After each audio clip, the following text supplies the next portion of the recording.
Well, good morning. Yes, it's me, Kenny Polcari, your host of the party, and today is Friday, January 3rd, 2025, and here are the things you need to know to get your day started. Well, it was a head fake yesterday, right? The early gains turned into end-of-the-day losses. Oil surged, shrinking U.S. crude inventories and stronger demand, the story behind that. Gold surges. Think it's the safe haven mindset. Bonds are treading water. And today is the last day of the Santa rally. How'd that work out? And what do we have for dinner tonight? We're having the pasta fagioli because it just makes you feel good. And I made it last night for dinner, and I put my pictures all over Twitter, but we'll get to that in a moment.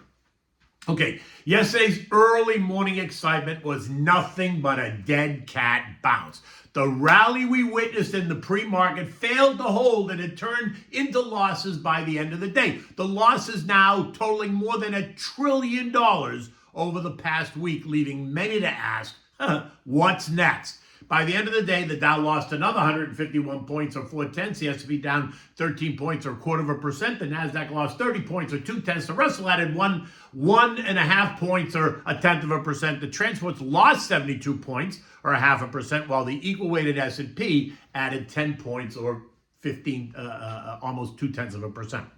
There were a couple of winners in yesterday's action. Energy gained 1.2%. Utilities up 0.8. Communications up 0.5%. And healthcare was up just under 0.1%. The other 7 sectors ended the day lower. Consumer discretionary, the biggest loser, down 1.3%. Basic materials off 1.1%. Real estate down 0.9. Industrials and consumer staples both down 0.3%, while technology and financials lost about 0.25%. Down the food chain, home builders lost 1%, airlines lost 1%, aerospace and defense down 0.3%, semis were up 0.6%, cybersecurity was up 0.5%, oil and gas exploration gained nearly 2%, big pharma was flat on the day, disruptive tech was up 0.2%. Quantum computing, the QTUM gained 1.5%, the value trade lost 0.5%, while the growth trade was just under flat.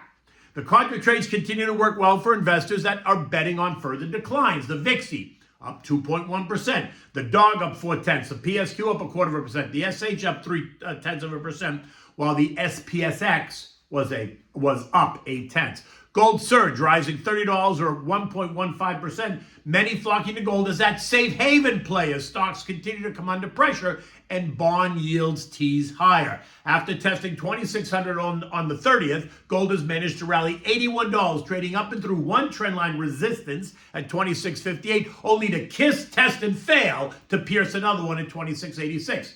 This morning, gold is trading down $1 at 26.68 as investors continue to remain cautious. Bonds managed to notch small gains. The TLT up 0.3, the TLH rose 0.2. This leaves 2-year yields at 4.23% and 10-year yields at 4.55. A look at the chart suggests that we are now in this 4.5%, 4.6% range on yields for now. But remember, there are a lot of issues to consider. Think the massive amount of debt to be financed, and that's just one issue. And my gut says that bond yields will remain higher for longer. And if JJ continues to cut rates, the bond vigilantes is going to show him they're going to send bond yields higher again. And that's only going to put a lid on stocks for now. Oil. Well, the XLE surged by 1.2% yesterday, and WTI surged by 2%, rising $1.40 a barrel to end the day at $73.12. The rise can be credited to another week of falling U.S. crude stock supplies, the prospect of stricter sanctions on Iran, along with a story that suggests China demand is growing. That's today, because tomorrow they're going to tell us it's waning. Oil has now rallied by about 7% since December 23rd, taking us up and through all 3 trend lines, leaving us now in the $72.90, $76 trading range. Now, the move, while dramatic, has happened very quickly. So I would not be surprised if we see it try to test lower again to see if the buyers are really there. Remember, when oil trades higher, the bears come out and remind us that the global outlook for oil is soft, and that non-OPEC production continues to grow, putting pressure on oil prices. Okay, so look, here's the deal. Markets are beginning 2025 with great expectations as anticipation of tax cuts and pro-business deregulation and economic soft landing and ongoing Fed rate cuts continue to help propel stocks higher, just like they did in 2024. Now, let's start with politics. Investors are eagerly awaiting the implementation of these pro-growth policies from the Republican Congress and the Trump administration, which includes an extension of the 2016 tax cuts and the Jobs Act, along with possible additional corporate and personal tax cuts and sweeping deregulation. If executed properly, these policies should result in increased corporate earnings, personal incomes, and spending, all of which would be positive for stocks and for the economy, right? On growth, the Federal Reserve appears to have achieved the elusive economic soft landing, as economic activity remains solid. Unemployment is historically low, and the pace of inflation has declined substantially. We still have it, but it's declined from those much higher levels. That allowed the Fed to aggressively cut rates in 2024, which I think was a mistake. You all know that. And while investors expect rate cuts to continue in 2025, there is starting to be some concern that maybe we need to rethink that idea. Recent inflation data points are beginning to turn up, something that should surprise absolutely no one. Finally, geopolitical tensions remained high in 2024, but investors finished the year with hopes for progress on ceasefire agreements between Israel and its antagonists, think Hamas and Hezbollah, and also ceasefires between Russia and Ukraine. Now, if all of these expectations are in fact realized, we should expect another strong year of returns in the stock market. But let's be clear. Right now, I am not in the camp that we're going to see another 25% plus returns again this year. But I remain wide open to change my mind. Let's see how it all goes. But right now, I'm kind of being cautious. However, as we all know, nothing in the market is guaranteed. And while the outlook is positive as we begin 2025, there are significant risks that we should consider and acknowledge. Politically, Republicans hold small majorities in the House and Senate, and large, complicated tax bills could easily be delayed or even derailed. Additionally, while investors have focused on potential positives of pro-growth policies, increased trade tensions and possible tariffs could create unanticipated market and economic headwinds. On growth, the economy remains in a sweet spot, right, with solid but not spectacular growth, and the Fed can claim a soft landing has in fact been achieved. However, growth can still slow, as some think that rates remain historically high. I don't think they're historically high at all, but that's me. You do you. And elevated stock valuations imply complacency in the markets regarding the possibility of an economic slowdown, although we've seen those prices come down over the last week, so people maybe are starting to realize. Geopolitically, while hope for progress on resolution of major global conflicts is high, nothing is guaranteed, and the possibility exists that both those conflicts actually spread and get bigger in 2025. In addition, investors now have to worry about what Xi may do concerning Taiwan. Recall that on New Year's Day, he made it clear that no one should get in the way of a China-Taiwan reunification, suggesting that he is prepared to take back Taiwan, which will create all kinds of chaos on the global stage. Now, to be clear, he hasn't made a move yet, but he continues to rattle the cages. So we just have to see where that goes and what he says next. Finally, global bond markets are expected to have a much bigger influence on stock returns in 2025. And if bond investors think aggressive tax cuts or fiscal spending is going to dramatically increase the deficit or the national debt, bond yields will rise and present a headwind for stocks, just like we saw in 2022. In addition, the markets have to digest what is expected to be this huge supply of new debt coming to the markets to pay for all the spending. And that, too, has the ability to send bond prices lower and bond yields higher. It's a simple supply-demand equation. As I mentioned, I'm still in the 4.75, 5% camp for 10-year yields before we see 4%. And while that could prove to be an issue for stocks, it is not a death knell at all. If the economy remains strong and inflation is under control, stocks can do okay. They can do well in a 5% 10-year yield environment.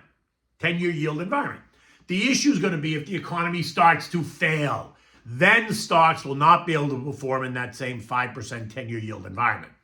U.S. futures this morning are higher again, just like they were yesterday. Dow futures are up, but they're off their highs that they saw overnight. At 6 o'clock this morning, Dow's up 58. The S&Ps are up 12. The Nasdaq's up 65. The Russell's ahead by 2. Economic data today includes ISM manufacturing PMI expected to be 48.2, which is still contractionary. Now, yesterday's S&P manufacturing PMI came in at 49.4, still contractionary, but above the expectation of 48.3. So keep your eyes on what today's report suggests. Remember, 50 is the dividing line. Anything north of 50 suggests expansion. Next week is a full week of data. Look for reports on services PMIs, which remain well in expansionary territory. Factory orders, durable goods. We're going to get the November JOLTS report. We're going to get ADP employment on Wednesday. We're going to get the December FOMC minutes. We're going to get the challenger job cuts. And the biggie is going to be Friday's NFP report. That's going to come out Friday morning. European markets this morning are all lower. France continues to get beaten up. It's down 1%, with Italy and the Eurostock not far behind at down 0.7. Germany is off 0.5%, while Spain is the winner. It's only down 0.1%. Now, what's funny here is that they're saying Europe is lower because the Chinese economy is misfiring. I guess the European analysts should talk to the oil analysts, because there's two very different messages being bandied about, right? The oil analysts think that China's, starting to gain, and the European analysts think it's not true. Ken Brew, strategist at Societe Generale, tells us there's been many false dawns in China in recent months, and this looks as though it's unraveling again. Well, we're going to see. So we're back to it's all about China. I mean, you can't make this up, because who's going to believe it? Which is why I don't go to China. I don't invest in China. I just don't. Bottom line, while the outlook for markets is positive as we start the year, we won't allow that to create a sense of complacency, because when investors become too complacent, all hell breaks loose. Speaking of complacency, the VIX, which is the fear index, has lifted its head, going from the complacent territory, like the 13 to 15 range, to a bit edgy, as it teases just north of all three trend lines, hovering at 1790, still below the levels that caused sharp sell-offs in September, October, November, and December. But we all know how quickly that can change. Now, as such, you need to be prepared for whatever the market throws at you. You need to be focused on managing both risk and return potential, because the past several years have demonstrated, if nothing else, that a well-planned, long-term focused, and diversified financial plan and portfolio can withstand virtually any market surprise and related bouts of volatility, including multi-decade highs in inflation, historic Fed rate hikes, and geopolitical unrest. The SP ended the day yesterday at 58.68. We're getting even closer to closing that gap that was created on November 6th, the one I keep ranting about for weeks now. To fill it, the S&P would need to trade down to 57.83, which is just about 1.5% from here.